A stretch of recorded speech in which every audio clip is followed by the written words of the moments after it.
Oh. Hello, everybody. Okay. Hello, everybody. My name is Neal, and I think I'm going to read most of the talk. It's something I just recently learned, but just ahead of time, a lot of the quotes come from this book that Bobby turned me on to. It's called The Heart of the Buddhist Teaching by Thich Nhat Hanh. And I brought an old college literary magazine. I don't know, I may read like a stanza of a poem I wrote. I'm not sure about that yet, but I think it may be appropriate. So again, the talk is the healing power of stopping and letting go.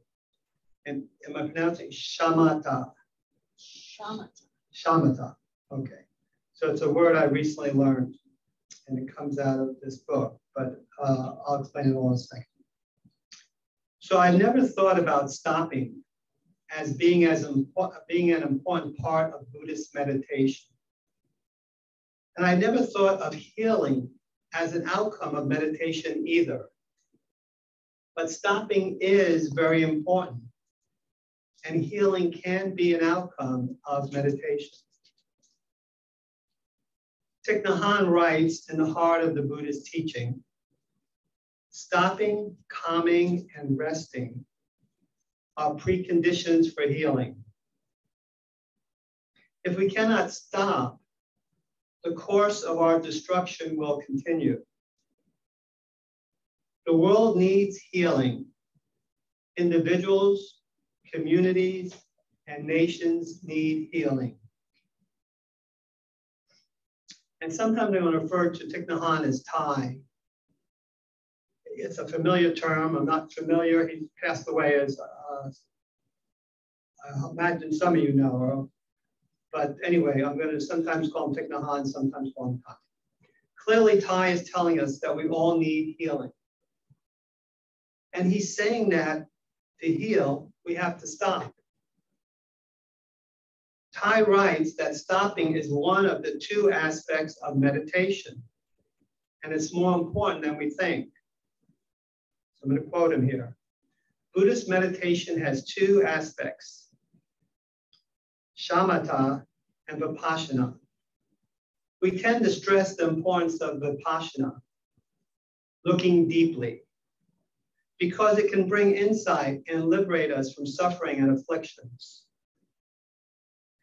But the practice of shamatha, stopping, is fundamental. If we cannot stop, we cannot have insight. I really love this, the importance of stopping. In the personal growth company I've been participating with for years, in its communication programs, one hears about stopping. They use this phrase, stop, notice, and give something up. At first, when I heard that phrase, I didn't like it. When I kind of knew what it meant a little bit. Because I thought, I can't do that. I can't give up something I'm attached to or some inner feeling. And I certainly didn't see the Buddhist connection then. But now after reading the chapter from this book, The Heart of Buddhist Teaching, I see similarities, and that's what I'm going to be talking about.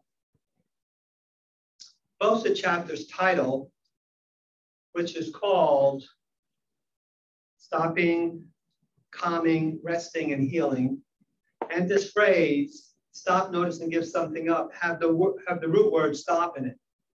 So that's clear, clear comparison. But even more important, both lead to healing, but they each do it in different ways.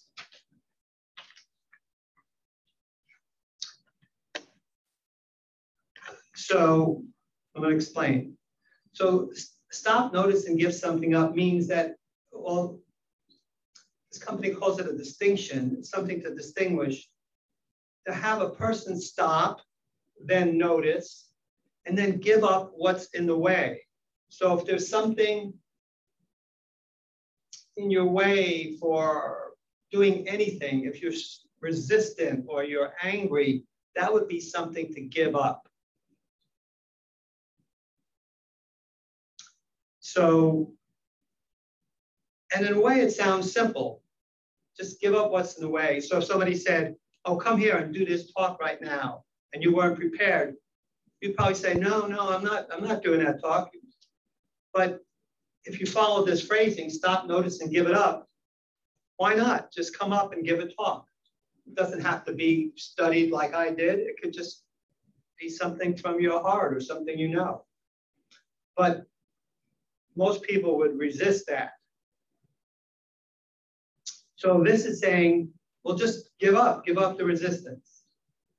But it's not easy for any of us to let go of things that get stuck in our hearts or minds, like upsets, opinions, anger.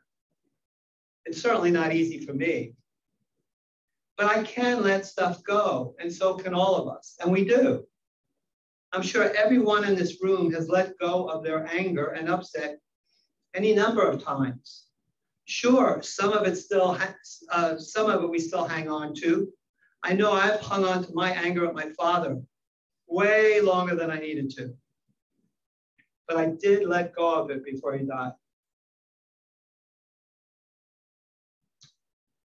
And that anger started at a very young age. And I didn't even realize a lot of my acting out. I was a juvenile delinquent. A lot of my acting out was because of that anger. Not all of it, but that helped fuel it. So I wasn't even aware that I was hanging on to this, and it was self-destructive. I was angry at this person, but I was hurting myself to show him, well, you're a terrible dad. So I'm going to show you, you raised a terrible son. Pretty stupid. But we do stuff like that.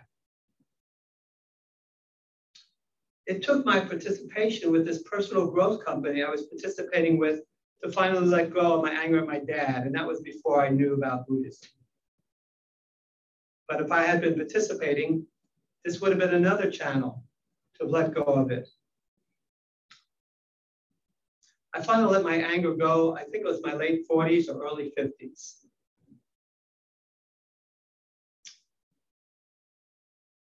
I won't tell this story in length, but in this personal growth work, we have to ask people what our strengths and weaknesses are. And it was going fine. I asked a lot of people and they gave me some great answers. When I asked my dad, I said, what are my strengths? And you know what he said to me? He said, you have none. And I wasn't sure I heard him right because it was on the phone. I said, excuse me, I didn't hear, I don't think I heard what you said. I said, I asked you about my strengths. What did you answer? He said, you have none. And that finally opened up an opportunity for me because I was mad. When I heard that, I hung up the phone and that was it. But what I learned from that, and then the leader of this personal growth company said, well, find out why he said that. And I said, no, I'm not asking that. A-hole, did I say that here? I just did. I'm done with him. But I had to finally take the coaching, and I did. I finally called him, and I found out it was because of how I was showing up. I made him feel as if he was a failure. Even in my late 40s, he was still feeling that. Because I was telling him how miserable I was. And that woke me up to owning my own anger, to owning it. That I had caused this giant rift. This man who loved me in his own way. He wasn't the greatest father, but he did love me, and I'm fortunate that I gave it up. We had 10 years, you know, he lived in California, but 10 loving years. So maybe some of you have done things that hurt yourself because of anger or upset you have for another person, or maybe you're doing it now. It's something to look at. Some of us feel like we can't let go of our anger and upset because it's deep inside us. But mostly it's because we haven't taken responsibility for it. We haven't understood it as ours. So naturally, it's hard to let go of it. It's easier to blame the other person. That's what I did with my dad. And I didn't stop until that happened when I was in my late 40s. Till I actually saw that I was the one driving this whole thing. I didn't even see it in my juvenile delinquent days. And I'll read from this little poem that I had the nerve to publish. I won't read much of it, but I'll read a little bit. I published this and like 3,000 people read it, I think, because we had, no, I think more like 5,000. Your beard does nothing for you, Professor Father. Your loud mouth holds an infinity of bull, refuses to admit limitations, and I hate you, hate you, hate you. As you tell Jose, it is understandable that he is a slower worker because most Puerto Ricans are slower learners. So that's just a little piece. That's how it starts and it goes on. But in Buddhist meditation, we're also asked to stop.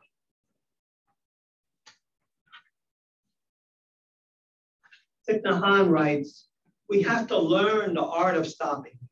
Stopping our thinking, our habit energy, our forgetfulness, the strong emotions that rule us. And he tells us we can stop by practicing mindful breathing, mindful walking, which we've done today. We've done both. Mindful smiling. It's one I wasn't really familiar with and I need to do more of. And deep looking in order to understand. That last point Ty makes is very interesting to me. He says that we stop by deep looking in order to understand. That's very different than just closing our eyes and shutting the world out. It's an opportunity to actually notice what's troubling us so we can understand it. I never thought of meditation as having anything to do with understanding. I thought it was just silencing the mind. But it too seems to lead to understanding and healing when we can be fully present and really understand why we feel what we feel and why we have the opinions we have. Ty says when we are mindful, touching deeply the present moment, the fruits are always understanding, acceptance, love, and the desire to relieve suffering and bring joy. That's a pretty amazing statement. I need to read it again, just to really get present to it. When we are mindful, touching deeply the present moment, the fruits are always understanding, acceptance, love, and the desire to relieve suffering and bring joy. Wow. So I don't know, it sounds like I have a lot of work to do to really touch this present moment, because that's a hard one for me to get, at least mentally. Ty believes, well, I don't want to repeat that statement, but so Shamatha, as I mentioned earlier, has as its main function to make us stop or to have us stop. But Thich Nhat Hanh tells us it has two other functions as well. One is to calm us, and the third is to have us rest. About the second function, Ty writes, when we have strong emotions, we know it can be dangerous to act, but we don't have the strength or clarity to refrain. And I know that's certainly my case. I've acted out of anger. We have to learn the art of breathing in and out, stopping our activities and calming our emotions. We have to learn to become solid and stable like an oak tree and not be blown from side to side by the storm. Now I know that the practice stop, notice, and give something up doesn't say anything about calming or resting. However, isn't that where one goes if one gives something up? I think so. If we could really give up, like when I gave up my anger at my dad,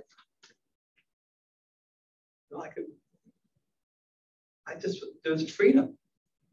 Buddhism has a number of techniques to help us calm our body and mind and look deeply inside them. Thai has organized these techniques into 5 stages. I'm going to read each stage. 1 is recognition. 2 is acceptance. 3, embracing. 4, looking deeply. And 5, insight.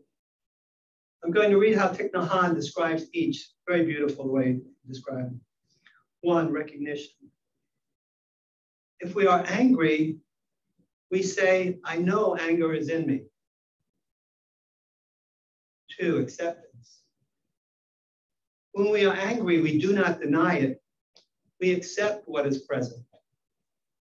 3, embracing. We hold our anger in our 2 arms like a mother holding her crying baby. Our mindfulness embraces our emotion, and this alone can calm our anger and ourselves. And looking deeply. When we are calm enough, we can look deeply to understand what has brought this anger to be, what is causing our baby's discomfort. Insight. The fruit of looking deeply is understanding the many causes and conditions, primary and secondary, that have brought about our anger, that are causing our baby to cry. I want to read that one more time because it's very powerful, and I've never thought of it before. The fruit of looking deeply is understanding the many causes and conditions, primary and secondary, that have brought about our anger, that are causing our baby to cry.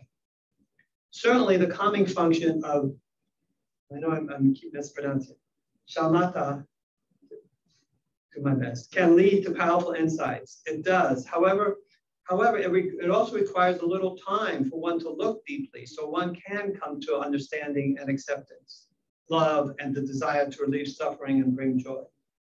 If one doesn't have that intention, it may not happen, or it just may take a long time to happen.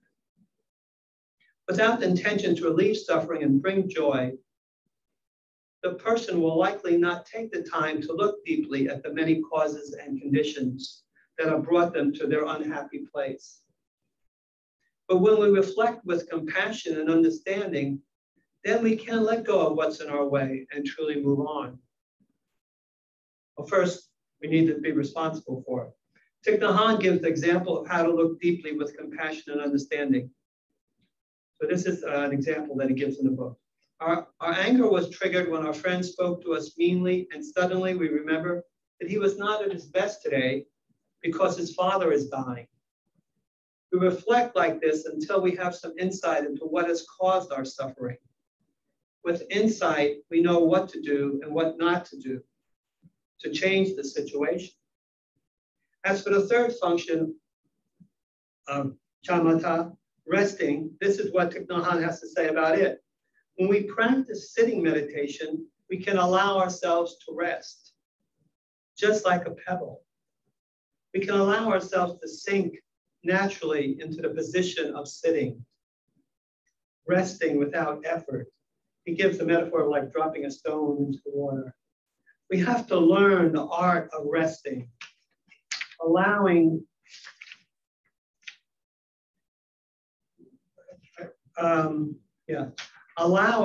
our body and mind to rest. We have wounds in our body and mind. We have to rest so they can heal themselves. Thich Nhat Hanh goes on to say that calming allows us to rest, and resting is a precondition for healing. I love that ultimately we can use meditation to heal.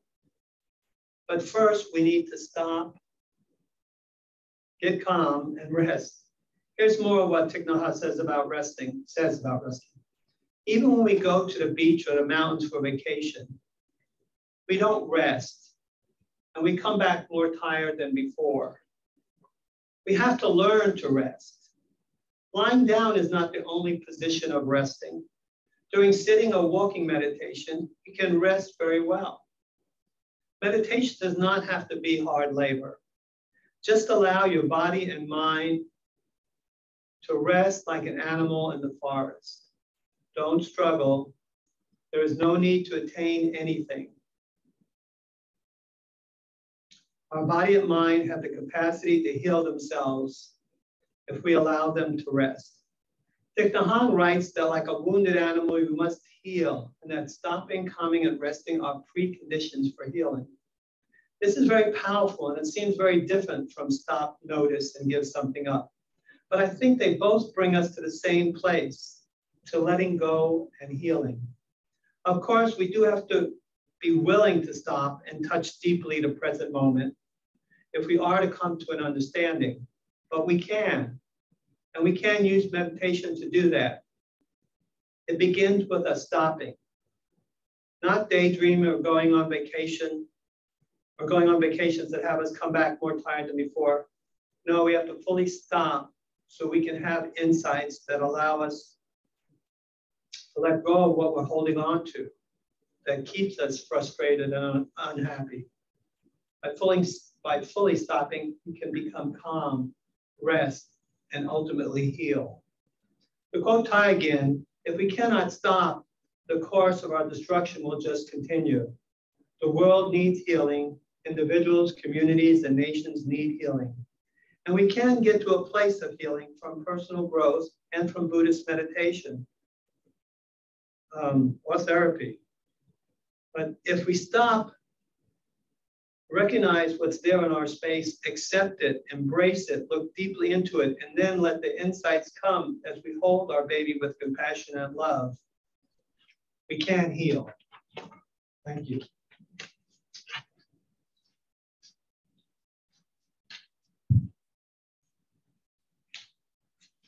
I guess questions, comments? Okay, why don't we switch?